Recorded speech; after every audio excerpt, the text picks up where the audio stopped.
Astăzi vreau să vorbim despre credință, nu ca despre un cuvânt frumos pe care îl folosim duminica, ci ca despre o putere liniștită care ne ține în picioare atunci când viața ne clatină.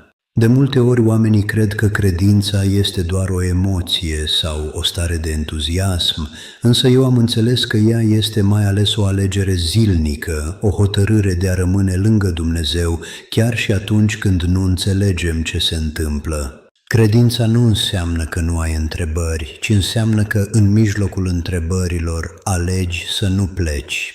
În Biblie, Avraam a primit promisiuni pe care nu le-a văzut împlinite ani la rând, iar drumul lui a fost plin de așteptare și de nesiguranță, însă el a continuat să creadă că Dumnezeu își ține cuvântul, chiar dacă realitatea din jur părea să spună altceva. Poate și tu ai trăit momente în care ai simțit că aștepți prea mult și nu vezi nicio schimbare, iar dacă ai trecut prin asta, spune-mi în inima ta cum ai reușit să mergi mai departe. Un alt exemplu care mă atinge este cel al femeii cu scurgere de sânge, care a suferit ani de zile și a încercat multe soluții fără rezultat, dar într-o zi a decis să se apropie de Isus și să creadă că o atingere este suficientă. Credința ei nu a fost zgomotoasă, nu a fost o declarație publică mare, ci a fost un pas făcut cu speranță, iar acel pas i-a schimbat viața. Tu ce părere ai despre curajul ei de a merge înainte, chiar și atunci când poate alții o priveau cu neîncredere? De multe ori credem că pentru a avea credință trebuie să fim puternici și siguri pe noi, însă adevărul este că în Scriptură vedem oameni care s-au temut, care au plâns și care au spus lui Dumnezeu că nu mai pot, dar au ales să nu renunțe.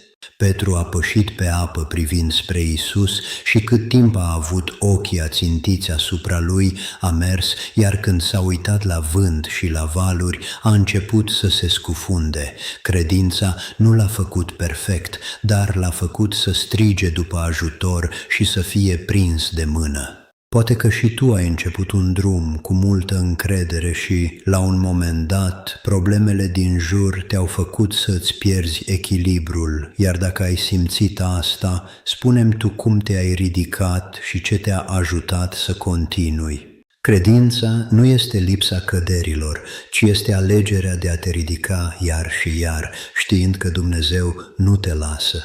O altă greșeală pe care o întâlnesc des este ideea că, dacă ai credință adevărată, vei primi imediat tot ce ceri, însă viața ne arată că răspunsurile lui Dumnezeu vin uneori diferit de așteptările noastre.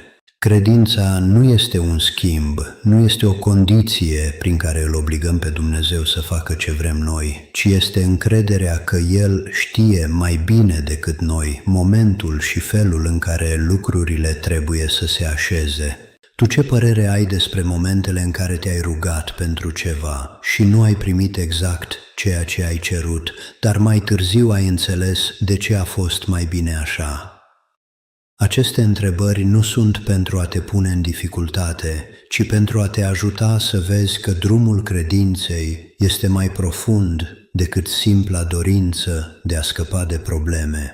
Eu cred că adevărata credință începe atunci când alegem să ne încredem în Dumnezeu, nu doar pentru ceea ce poate face, ci pentru cine este El, iar această încredere se construiește în timp, prin rugăciune, prin citirea Scripturii și prin experiențele prin care trecem. Nu este un drum ușor, dar este un drum care aduce pace chiar și în mijlocul furtunii.